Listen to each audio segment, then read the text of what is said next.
What is going on, everybody? It's Jay Coffee Talk. Welcome over to my channel. You see, we're talking about some pro wrestling stuff today. If you guys are interested in that content, please let me know in the comments below, as we cover a bit of everything on this channel. And I always like to know everyone's reaction and thoughts to the topics that we cover. But the Chris Benoit story really is one of the most shocking, disturbing, scary, sad, tragic, things that's happened in my lifetime. And it's always been a hard pill to swallow for myself. And I feel like a lot of other people as well. I've made content about, the murders and discussed this, before. And Chris Benoit, he was a very popular, beloved wrestler. The fans really loved his matches. We really loved watching him go out there and perform.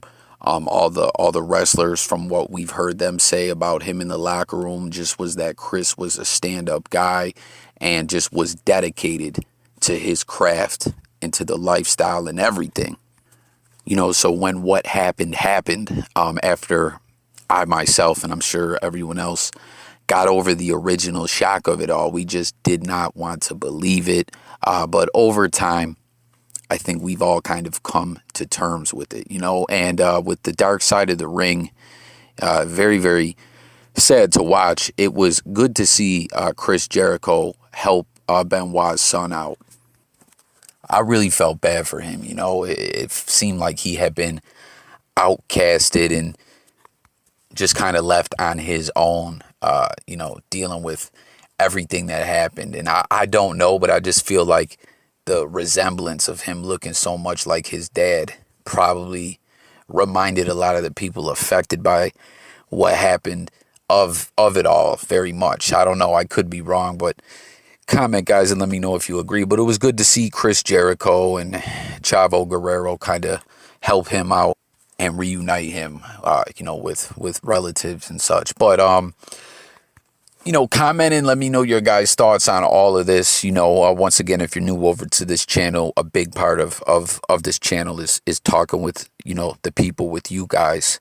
But, as time passed, we saw Chris Benoit's family, his father, appear on TV, and they had studies and a report stating that CTE, concussions, head trauma, played a big part into, the tragedy, is what the experts said, is what they believe that happened, that Chris Benoit's brain was like the condition of an 85-year-old man with Alzheimer's, from all the head trauma, that he endured over his career. And just like they, pointed out on Darkside of the Ring and everything, that flying headbutt finisher did not help at all. Chris Benoit, which I believe, did they say he did that to kind of pay respect to the Dynamite Kid, was it? Or correct me if I'm wrong, guys, but Chris Benoit, like we said, being such a dedicated wrestler and wanting to go out there and put on the best show possible, that headbutt, like, he connected when he did that, and it's just, the more we find out about CTE and concussions and things like that, it's scary, you know what I mean?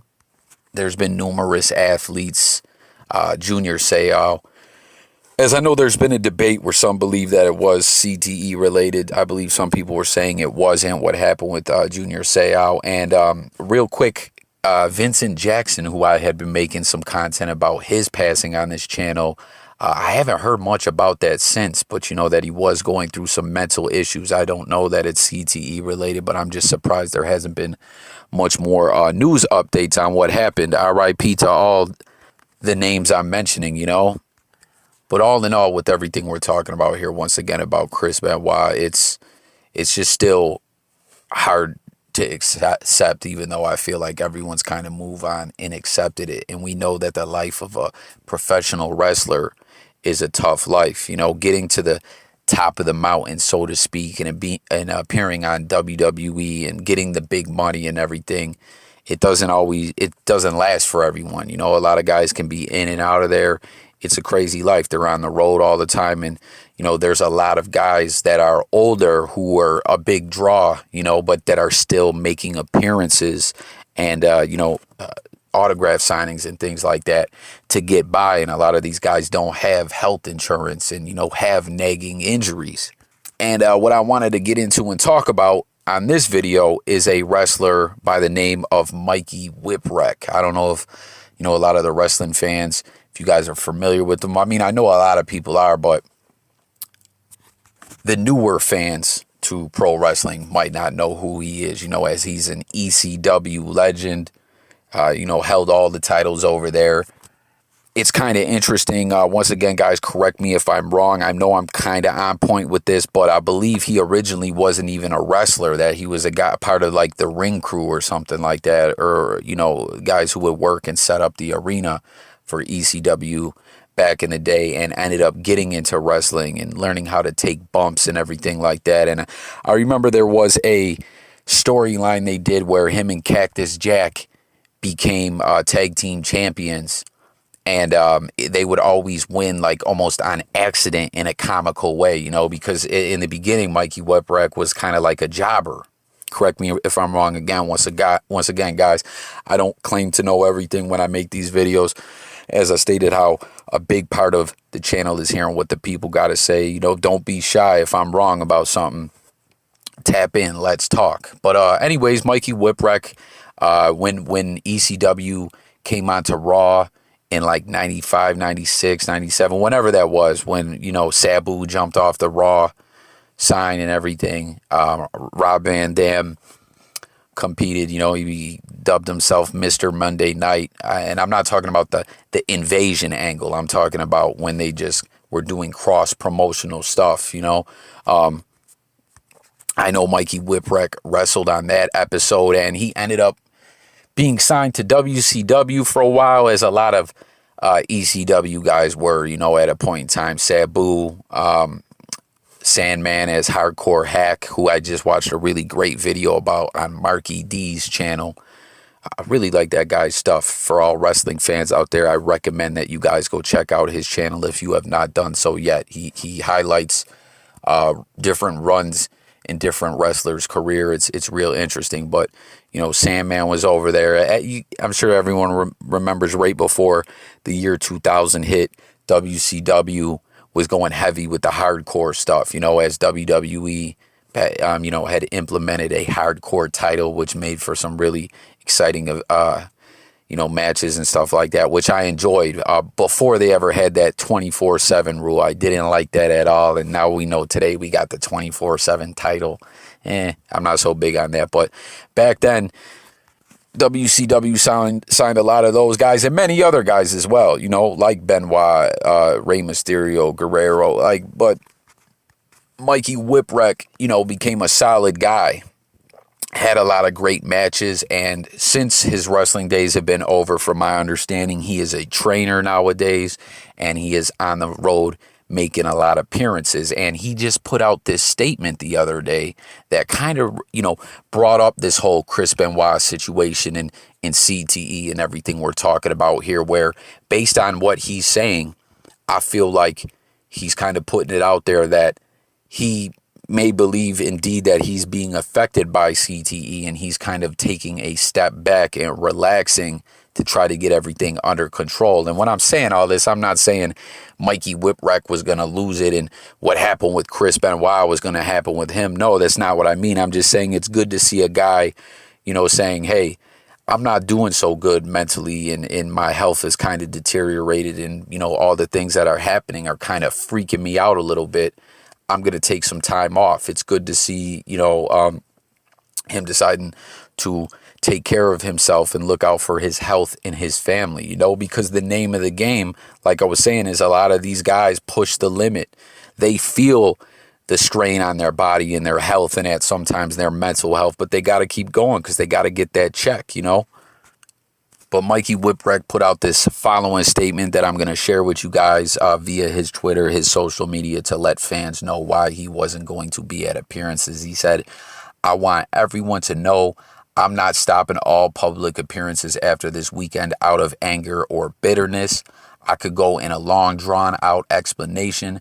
Some people already know the details, but I'll try to keep it somewhat short. Firstly, I have enjoyed being home with my family every day. I never thought I'd be the type, but I hate leaving them for even an overnight trip. I've had enough of my kids crying when I pack a bag. Now for all the shitty reasons. And real quick before I continue on, you heard what he said just about how nice it is to be home with the family. A lot of athletes we know, they're away from home a lot. You know, the family life suffers, but, you know, in wrestling, there is no off season at all, you know. He says, he can't drive at night anymore. Crippling social anxiety. I have a hard time hearing, and it's embarrassing. Even if it shouldn't be. If I say what to my wife one more time, she may strangle me. I'm fat. We all know this, but it's embarrassing, even if it shouldn't be. Yes, I hear the butter being comments at conventions, LOL. So you hear what he's saying there already. Hearing problems, anxiety, mental stuff going on. He says, I get confused easily. It happened where I'll walk around for 20 to 30 minutes in a store with no recollection of what I was doing or where I was. Another something, you know, that could be related to head trauma. I stumble over my words quite often and get lost about what I was trying to say or what the topic was.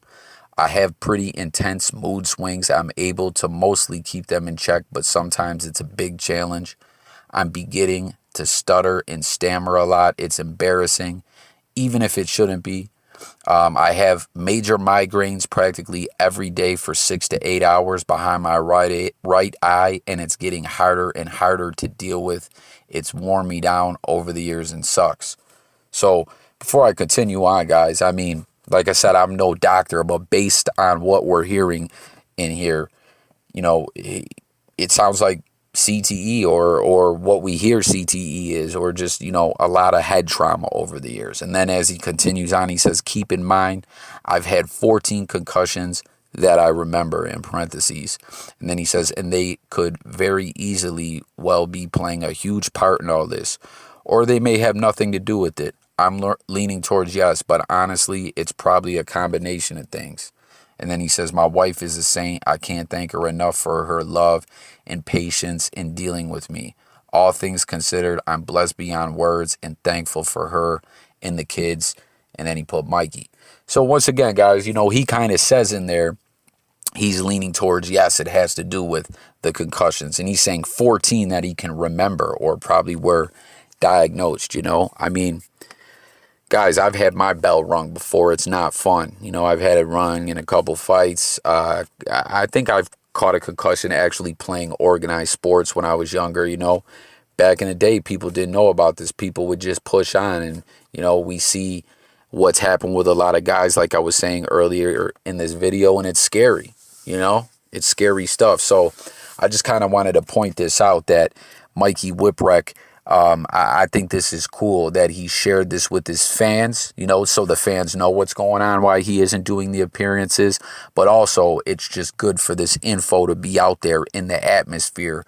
Maybe other pro wrestlers will hear this and just say, you know what, maybe I need to take a step back too, you know, because like I said, once again, I'm not trying to say everyone's going to turn into the Chris Benoit situation. I'm just saying this head trauma stuff is scary at the end of the day, you know. So hit the comments, everyone. Let me know your thoughts on what we're talking about on this video, you know, with the CTE stuff, with the Benoit murders and everything. And also, you know, if you just want to talk about some of your favorite matches that any of these guys had or anything else I touched on in this video, please tap in them comments. As I've stated multiple times in this video, I love chopping it up with you guys on this J Coffee Talk platform, this podcast-like platform, you know, that's heavily about interaction with you guys.